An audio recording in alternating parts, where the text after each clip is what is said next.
Hey guys, welcome back to the Friday Vlog, where we discuss activity that goes on here with the BuzWeaver channel. That includes things like current events, headlines that are in the news, social media, pop culture, technology, and items of interest that come up during the week that allow us to have a little bit of a dialogue. If this is your first time here to the channel, I'd like to welcome you guys here and encourage you, if you haven't already, to subscribe to the channel, either by clicking that watermark there in the bottom right hand corner or the red button below this video, as your guys' participation here is greatly appreciated.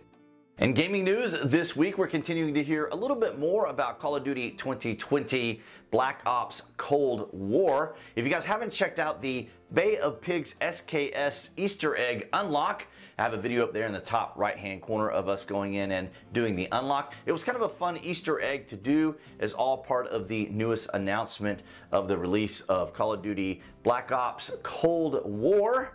Quite a mouthful, but nonetheless, guys, if you want to check that out, it's up there in the top right hand corner.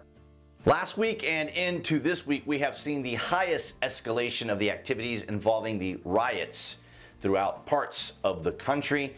And of course, this time last year, we talked about how if these sorts of activities continued, we'd get to a point where people would get killed. And we have seen that happen now, unfortunately, in Portland with the Patriot Prayer member there who was shot by an Antifa member. And think about how often we have been hearing about, well, Antifa has never killed anybody. Well, they still foment chaos and incite violence.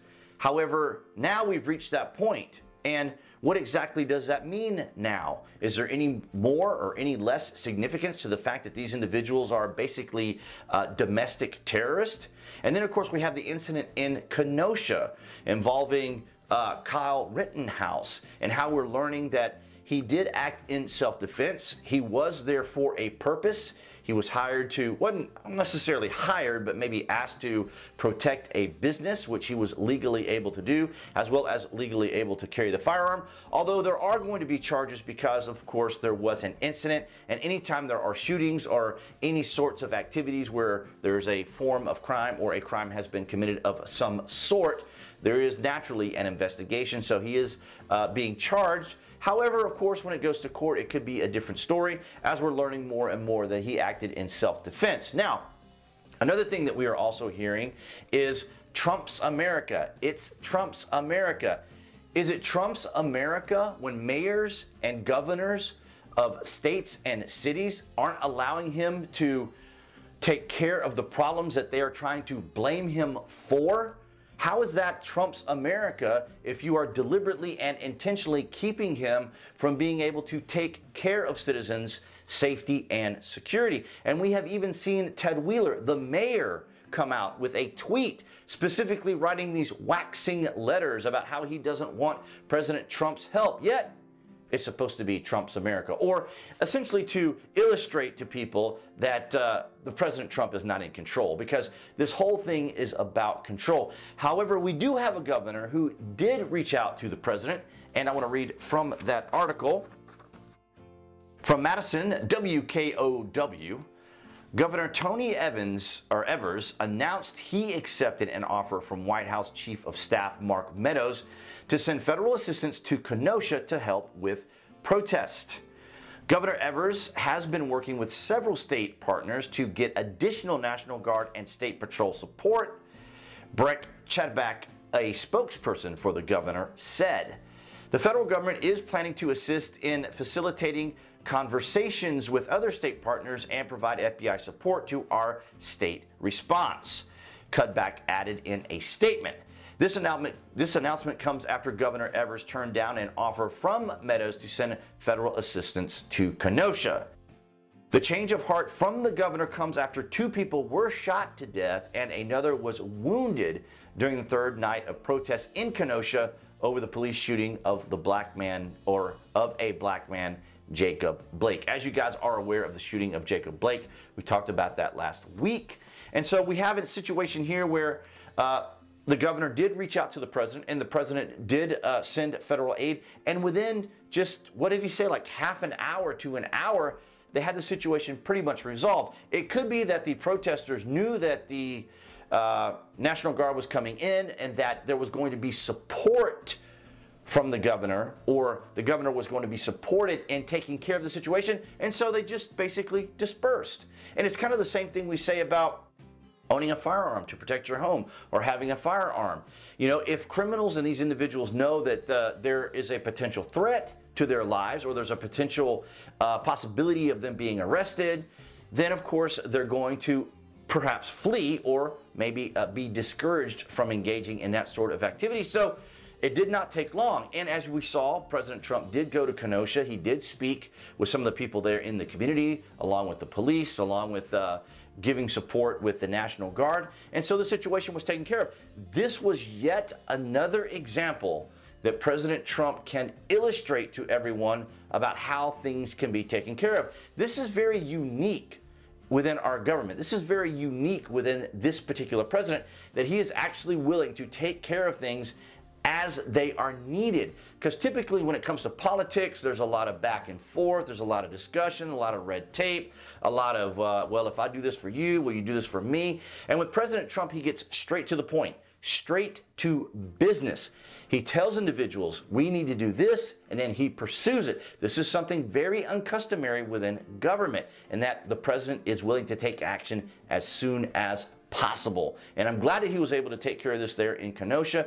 We have talked about the escalations for quite some time here on the channel, but I will leave a link to this article or additional articles about this below this video. This week, Joe Biden also came out to speak to the public to condemn the rioting that is taking place. Yes, the first time that the media actually had to acknowledge the fact that these were actual riots. For quite some time, they had been saying peaceful protesters, mostly peaceful protesters, and mostly peaceful activity, and very rarely, if ever, riots, unless a law enforcement officer or someone in particular mentions riot, then they might actually consider using the word. And as we have discussed for quite some time, the mainstream media is just an extension of the Democrat Party, and of course they are going to go and drive their narrative, because of course their whole narrative, as it were, is orange man bad, that the president can't do anything right. And of course they're the ones that are also talking about Trump's America. However, Joe Biden had to come out, he had to condemn it, despite the fact that he and Kamala Harris have been kind of backing and or softly supporting this type of activity. I want to read from an article here from Washington Reuters. Campaign staff for Democratic presidential candidate Joe Biden are advertising their donations to a group that pays bail fees in Minneapolis after the city's police jailed people protesting killing of a black man by a white police officer. At least 13 Biden campaign staff members posted on Twitter on Friday and Saturday that they made donations to the Minnesota Freedom Fund, which opposes the practice of cash bail, or making people pay to avoid pretrial imprisonment.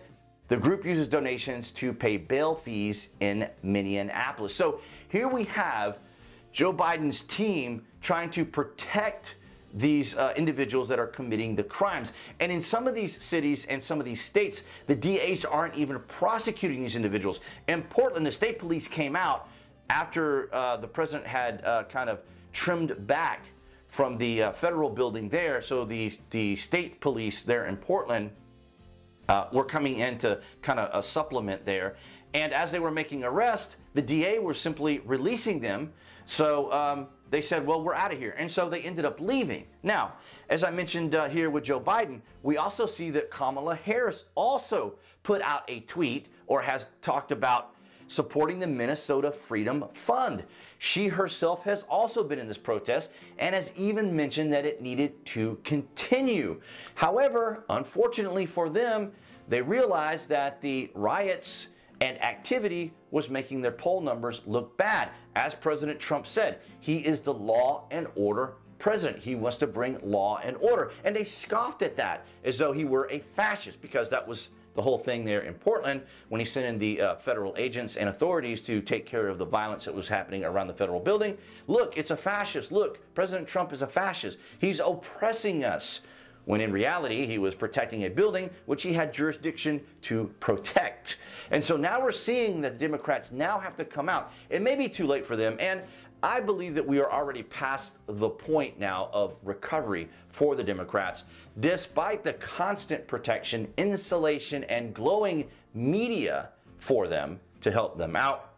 And there was a scenario that Tim Pool was talking about yesterday from Axios. Sorry about that, guys. Had a little situation there. But nonetheless, as I was saying, Tim Pool was going over an article from Axios where they were basically saying that Trump would probably win in a landslide.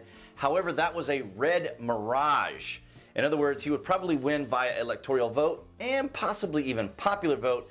But if he does win by popular vote as well, it kind of nullifies what they were outlining, and that was that the president would win by a landslide, but with all the ballots coming in and all of them needing to be counted, and we have up until I believe December the 30th for them to be counted, that it will suddenly become, a Joe Biden landslide. Now, I think that's a bit of a stretch on their part, because typically, for the most part, for as long as people have been voting, we have been going and voting. You know, the pandemic aside, I mean, people go to the grocery store, people still run errands, people are still doing things out there, at least here in the States, while we've had the pandemic. And I have been going to the store and doing the things that I needed to do for the most part during the pandemic as well. And people are out protesting, so if you can go out and protest, then you can go and vote in person.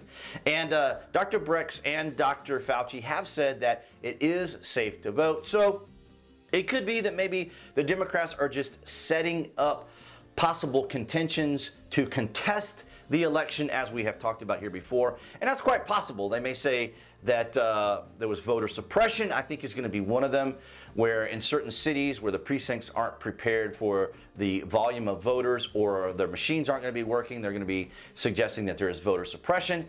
And I think also with this whole mail-in ballot thing that you know, the president should wait for the ballots to be counted and all sorts of different things. There will be some contention, but I think if the president does win by a landslide, then this will probably not be as severe, because it'll be very obvious. And again, if he does win both the electoral and the popular vote, although we don't use popular vote here in the States, if he does get a majority of the popular vote, I don't think we're going to see a very good line of argument from the Democrats contesting the president's victory. But nonetheless, guys, I will leave a link to that information and to his video down below this video. All right, guys, so that's going to wrap it up for this Friday vlog. I want to thank all of you guys for your continued support as we move through this election season, as well as the pandemic. If you guys are following me on BitChute and or DTube, as well as Parlay, I would ask you guys to give me a follow there, as well as your participation and support is always appreciated. And of course, if you are here on YouTube, that would be the obligatory channel icon appearing right there on the screen to subscribe. Click on that if you want to get notifications when there are video releases, to include the Friday vlog. And I will see you guys right there behind the camera next week.